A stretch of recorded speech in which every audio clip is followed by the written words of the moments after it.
Hello guys, welcome to my new blog. आज फेरि हामी दोस्रो दिन सेखुवा यो बाजे च्यान्डादेखि हामी चाहिँ धेरै माथि साथीहरूसँग मिलेर घुम्न जाँदैछौँ। अनि यो चाहिँ खोटाङ जिल्लाको सेखुवा गाउँपालिका अनि बाजे च्यान्डारा भन्ने ठाउँमा यो धेरै माथि लेक पर्दो रहेछ है। अनि यता चाहिँ पुरै सिनहरू दामी दामी रहेछ। अनि यो बाटो हामी आएको, अब हामी यो उकालो हुँदै हुँदै जानुपर्ने छ धेरै माथि है। अनि माथि चाहिँ कुहिरो पुरै ढाकिराखेको छ कुहिरोले। अनि हामी त्यो हुँदै यता तेर्सो जानुपर्ने छ पर डाँडा कता हो बाटो देखेकै छैन कुहिरोले गर्दाखेरि। हजुर ए सरी, मैले मिस्टेक गरेको छु अरे। खोटाङ्गेहरूले मलाई जिस्काइरहेको छ, साकेला गाउँपालिका अरे, सेखुवा त ठाउँको नाम अरे। मैले मिस्टेक गरेको छु गाइजहरू। तर सफा नि हाम्रो साथीहरू अगाडि हुनुहुन्छ है। अनि किनकि म चाहिँ यहाँ डुल्न मात्रै आएको हो है। अनि अर्कोचोटि चाहिँ पूर्ण रूपमा थाहा भएर फेरि पनि अर्को ब्लगमा म हजुरहरूलाई भन्ने छु। अनि उकालो धेरै माथि जानुपर्ने रहेछ। आज चाहिँ अलिअलि मौसमले साथ दिइराखेको छ, तर माथि पुगेपछि के हुन्छ त्यो चाहिँ थाहै छैन है। अनि साथीहरू चाहिँ हेर्नु त, दुईजना भारी बोकेर एकदमै चिसो हुँदो रहेछ। अनि माथि जानुपर्ने रहेछ। कोही बिसाउने, कोही कता जानुभएको है। बा गाइजहरू हेर्नु है, यो चाहिँ सेखुवाको एकदमै बिजोक ठाउँ भनेर अनि यो रोड भनेर चिन्न सकिन्छ।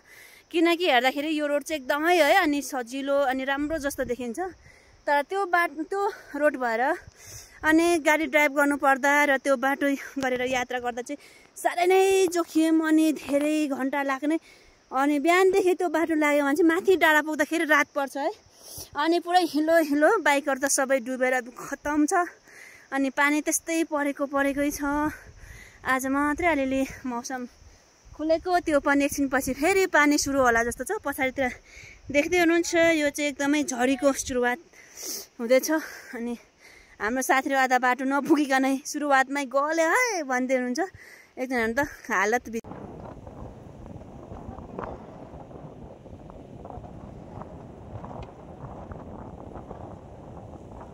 यता फर्की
गोठाली शैली, नरबहादुरको शैली गोठालो गर्दैछ आफ्नो गाउँ घर आएर। यो चाहिँ हामी अनि मुन्दुम मार्ग आइपुगेछौँ। यो खोटाङ जिल्ला र भोजपुर जिल्लाको सिमाना। अनि यो हुँदै चाहिँ अनि धेरै माथि साल्पा भन्ने एउटा धाम छ। अनि साल्पा सिलिछो भन्ने चाहिँ भोजपुर जिल्ला हो। तर यो हुँदै चाहिँ माथि साल्पा भन्ने अनि धाममा जाने अनि मुन्दुम मार्ग हो। यो धेरै माथिसम्म जान्छ। यता चाहिँ मलुवा डाँडा पनि भन्दो रहेछ है। अनि यो यहाँदेखि चाहिँ खोटाङ जिल्लाको सिमाना यो डाँडा हो भने चाहिँ यो साइडतिर चाहिँ भोजपुर जिल्ला पर्दो रहेछ। र यता धेरै कुहिरोले ढाकेको कारणले चाहिँ केही पनि देख्न सकेको छैन।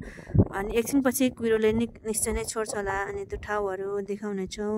यो हुँदै हामी तल अनि चखेवा डाँडा हुँदै अनि ट्याम्केसम्म हामी जानेछौँ।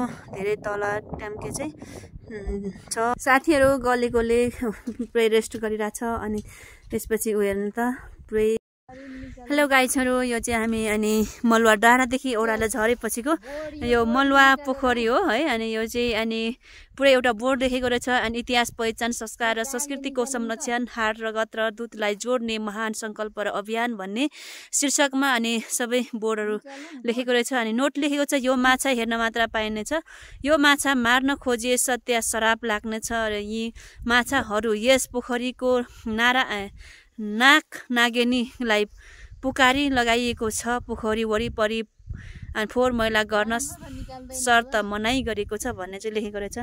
अनि यहाँ पनि हाम्रो साथीले चाहिँ पोज लिँदै हुनुहुन्छ है। अनि यता चाहिँ हाम्रो फोटोग्राफर। अनि गाइजहरू म तपाईँलाई देखाउँदैछु। अनि यतातिर चाहिँ यो अनि मलुवाको अनि पोखरी अरे, मलुवा पोखरी भन्दो रहेछ। तर गाइजहरू एकदमै यो पोखरी चाहिँ अँध्यारो भएको कारणले चाहिँ हामी केही पनि अनि निहाल्न सकिरहेको छैन। यो भित्र चाहिँ माछाहरू छ अरे। अनि यो चाहिँ एकदमै यहाँको नाग नागिनीले चाहिँ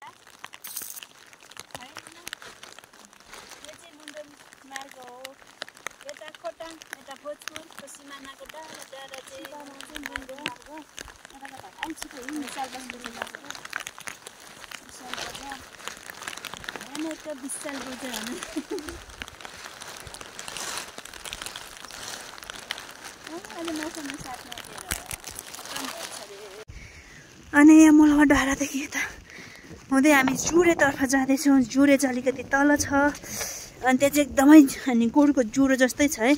अनि त्यसैले चाहिँ त्यसलाई जुरे नाम राखेको अरे गाइजहरू। अनि मौसम अलिअलि यो डाँडामा खुलिरहेको छ हावा चलेको कारणले। अनि तलतिर चाहिँ साथीहरू पुगिसकेको छ। यतातिर चाहिँ गाईहरू पनि पुरै छोडिदिँदो रहेछ है। अनि गाई चर्ने ठाउँहरू यतातिर, यो चाहिँ यतातिर खोटाङ जिल्लाको गाई बस्तु चर्ने ठाउँ भने यता चाहिँ अनि भोजपुर जिल्लाको गाई बस्तु चर्ने ठाउँ हो। यो धेरै माथि लेकपुरमा यहाँ एकदमै पानी परेको छ गाइजहरू। यदि तपाईँ आउनुहुन्छ भने यहाँ आउनुहुँदाखेरि एकदमै कपडाको चाहिँ जो गरेर आउनु होला, तातो पानीको साथमा आउनु होला। यहाँ एकदमै चिसो मौसम छ। अनि टन्सिल हुने धेरै सम्भावना हुनेछ। साथीहरू देख्दै हुनुहुन्छ, हेर्नु त साथीहरू है। अनि पुरै कुहिरोभित्र कता कता गाईको गोबर कत्रो कत्रो। अनि के डाँडा यहाँ साथीहरू भने यो बजार लाग्छ अरे यहाँ पुरै। अनि यो चाहिँ यो के हो, यो के भनेर यो डाँडा हेर्नु गाइजहरू। एउटा घर के डाँडा अरे, पसल डाँडा कि के डाँडा अरे, पूर्णे बजार लाग्छ अरे यहाँ भव्य। यहाँ चाहिँ खोटाङ्गे र भोजपुरेको मिलन हुने ठाउँ, बजार भर्ने ठाउँ, डेटिङ बस्ने ठाउँ। अनि त्यही माथि यात्रा गर्ने मुन्दुम मार्गमा हिँड्न चाहने यात्रुहरू पनि यहाँ बस्ने ठाउँ बजारमा। अनि बजार भरेर चाहिँ खाजा खाने ठाउँ अरे गाइजहरू।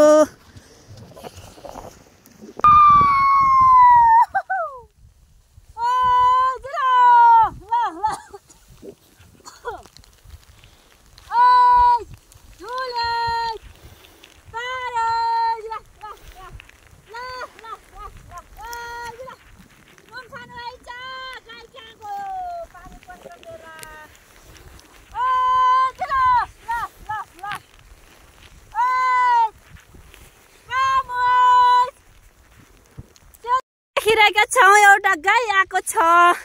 अनि यो गाईले चाहिँ हामीलाई नुन लिएर आयो कि भनेर चाहिँ पुरै हेर्नु त। अनि नुन खोजी गरिराखेको छ। घन्टी पनि झुन्डाइदिएको रहेछ यो गाईको चाहिँ है। अनि हामी चाहिँ एक पाथी नुन बोकेर ल्याएको छौँ। तर यो चाहिँ हामीले चाहिएको गाई होइन रहेछ है, यो चाहिँ अरूकै गाई रहेछ। हामी अर्को गाईलाई खोज्दैछौँ। तर कहाँ जङ्गलभित्र कुहिरोले ठाकेको छ कता कता है गाईलाई चाहिँ। प्लस गाईहरू पर पनि छ। गाईहरू पुरै कान ठाडो ठाडो पारेर नुन हेर्दैछ। नुन कसले दिने? जो गाईहरू भेट्नु थाल्यो हामीले गाईहरू। अब कतिवटा गाईहरू हामी भेट्छौँ चाहिँ। अनि मुन्दुम मार्ग हुँदै अनि माथिदेखि तलसम्म झर्दैछौँ। बाटो भनेको यस्तो रहेछ है। अनि पुरै अनि जङ्गल रहेछ है। अनि जङ्गलको बिचदेखि जानुपर्ने। त्यही माथि आज पानी परेको अनि ढुस्सेल लागेको। अनि पुरै बाटो हिँड्नको लागि चाहिँ साह्रै अनि दुःख लाग्दो छ। मौसमले पनि साथ दिएको छैन। अनि साथीहरू अघि पुगिसक्यो पर। अनि म एकदमै झरीमा म चाहिँ कुदिराखेको छु। आज मौसमले साथ नदिएको त्यही माथि साह्रो दुःख लाग्दो यात्रा भएको छ आजको हाम्रो। अनि भ्युजहरू पनि त्यति राम्रो आएको छैन यहाँदेखि चाहिँ। हेर्नु त साथीहरू अनि गाइजहरू। अनि हेर्नु त पर कता है। अनि भिड अनि दुलै रहेछ त्यहाँदेखि। अनि देख्नुहुनेछ। अनि पर डाँडा पुग्छ, त्यहाँ चाहिँ अलि रमाइलो घाम लागेको बेला र यो कुहिरो नलागेको बेला चाहिँ हुन्थ्यो। हामी यहाँदेखि अनि चखेवातिर झर्दैछौँ। चखेवादेखि धेरै तल हो ट्याम्के भन्ने चाहिँ, हामी मयुमदेखि झरेको है। अनि माथि मयुम अनि धेरै माथि, अनि यो बिचको डाँडा चाहिँ अनि मलुवा पोखरी हुँदै हामी चखेवाको बाटोतिर झर्दैछौँ। गाइजहरू हामी चाहिँ ओह्रालो छरेकै छौँ। बाटो लागेको लगभग 6 घन्टा भइसकेको छ। पानी पर्नु छोडेको छैन। बाटो एकदमै हेर्नु न कति झिकझ्याक छ भने नि गाइजहरू। कति बेला पानी पर्छ, कति बेला रुसे लाग्छ, कति बेला हावा चल्छ है। त्यहाँदेखि त बिजोक छ पछाडितिरको मेरो। अनि भ्युजहरू देख्नुहुन्छ। अनि यता चाहिँ यस्तो मौसम भनेको। अनि कालोमानको एउटा शालिग पनि छ। अनि देख्नुहुन्छ शहीद कालोमान गुरुङ शहीद स्मृति पार्क साकेला 1 खोटाङ भनेर लेखेको छ यहाँ त है। अनि यहाँ वेलकम भनेर लेखिरहेको छ। यता हाम्रो साथीहरू अघि नै मभन्दा अघि आइसकेको छ। अघि मैले बिदा गरेर पठाएको साथीहरू त फर्केर फेरि यहीँ भएछ त है। मभन्दा अघि परे कसरी आयो यो कुरा अन्त हेर्नु है। यहाँ सबै कुरा लिस्टमा लेखेको छ माथि, तपाईँले देख्न सक्नुहुन्छ। यो हातहरू सायद यो मलाई लाग्छ कालोमानको एउटा शालिगको। अनि यहाँ त्यस्तो लेखेको छ। अनि त उहाँको पार्कहरू हेर्नु है। अनि आज मौसमले साथ दिएको भए गाईहरू कस्तो धेरै भ्यू छ हेर्नु त। कालोमानको शालिगमा त एउटा गाई र बाछो पो रहेछ त। अनि त गेट रहेछ। अनि यता बस्ने ठाउँ, यता धेरै अनि रमणीय ठाउँ हुन्थ्यो, देख्न पाइन्थ्यो। मौसमले साथ नदिएर आज हामी अनि यतिमै अनि चित्त बुझाउनेछौँ। यहाँ एकदमै पिङ खेलेर रमाइलो लिन पाइन्छ है। गाइजहरू आउनु होला, तपाईँहरू आउनु भएको छैन भने। यहाँ एकदमै रमाइलो गर्ने ठाउँ हो। पानी परेर हामी चाहिँ बिजोग भएको छौँ होइन साथीहरू कालोमानको। अनि एउटा पार्कमा हामी जाँदैछौँ किनकि पानी परेको छ। पानी परेकोले हामी एकछिन त्यहाँ रेस्ट गर्नेछौँ। त्यसपछि फेरि पनि हामी आफ्नो गन्तव्यमा नै त्यही खाजाहरू खाँदैछौँ। अनि पुरै यहाँ साथीले चाहिँ माग्दैछ है। अनि दिँदैछु। अनि बिस्कुट खाँदैछ, धनकुटा बिस्कुट। अनि एकदम मौसम चाहिँ यस्तो छ एकदमै गाह्रो छ।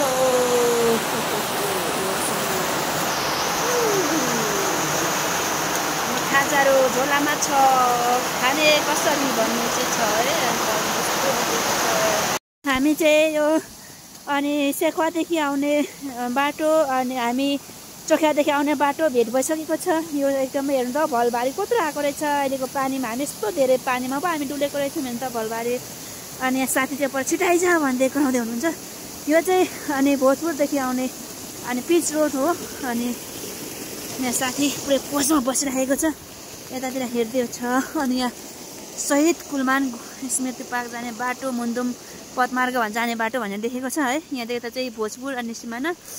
अनि यो चाहिँ होमस्टे रहेछ साथीहरू, भर्खर बनाउँदै रहेछ। यो पछि राम्रोसँग मर्मत भइसकेपछि यहाँ होमस्टे बस्नु थालेपछि आउनु होला। यहाँ बस्नु खानलाई एकदमै सहज हुनेछ। अनि साथीको छ अन्त अनि परसँग पुगेको छ। हामी यता जानेछौँ अब केही पछि हामी एकदमै बाटो खराब हुनेछ।